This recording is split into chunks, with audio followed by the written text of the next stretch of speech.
Always a good feeling coming out early, right?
So we just made it back to the truck.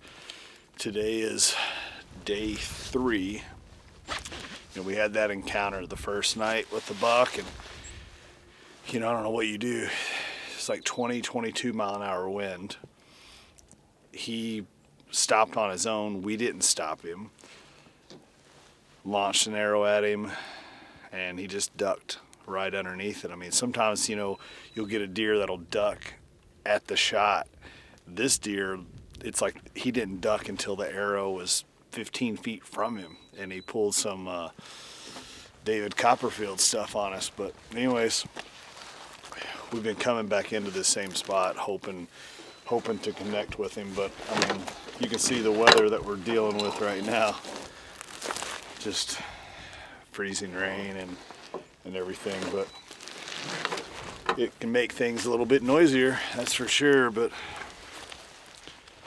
I don't know. We checked the SD card. We got an Exodus camera that Nate's been running for us in there. We swapped that card out.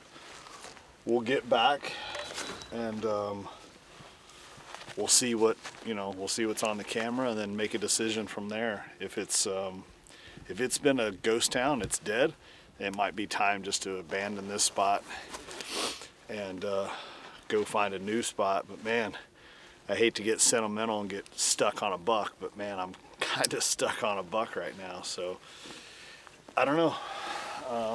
We'll see. I know that I shouldn't get married to an out-of-state buck like that I've got no history with, but once he ducked that arrow, it kind of got personal.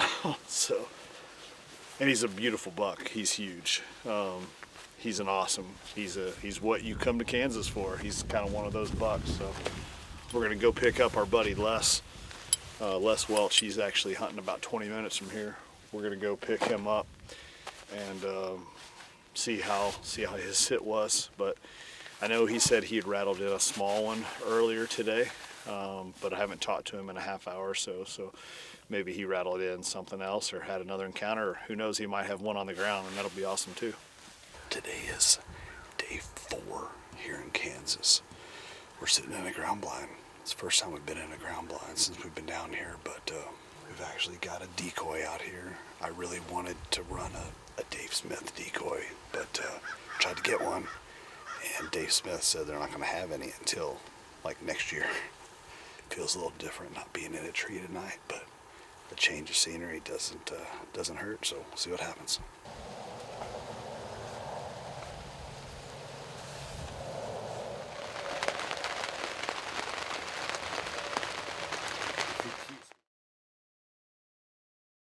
There he is.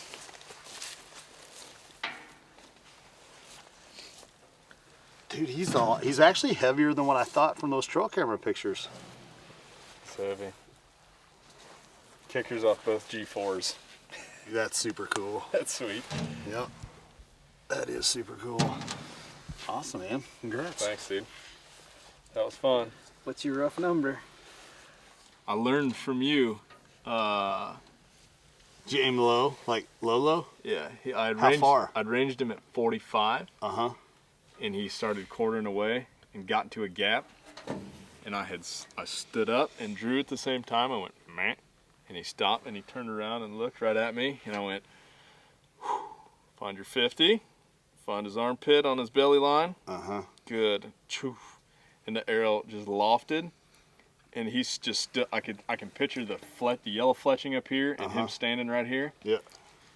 And it just buries as he's dropping right behind shoulder double line. Yeah. Just shredded his lungs. Yeah.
Came in and stood broadside, gave me a good shot. My shot was a little high.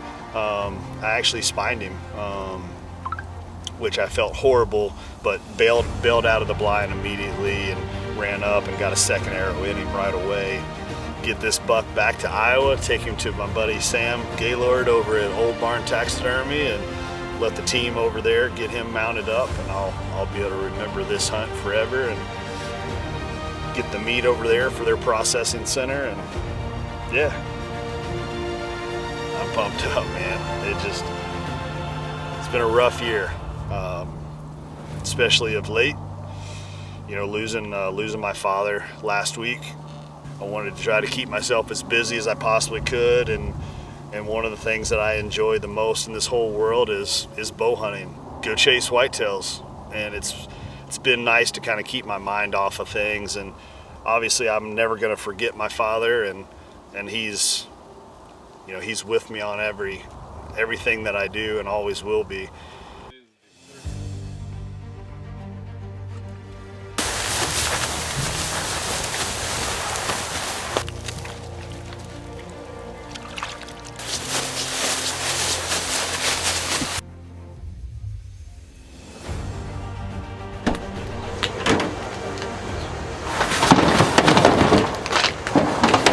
Other fun part to actually shooting something is after you drop off the meat, we're at the same place at Old Barn Taxidermy. So we went from Old Barn deer processing to Old Barn Taxidermy.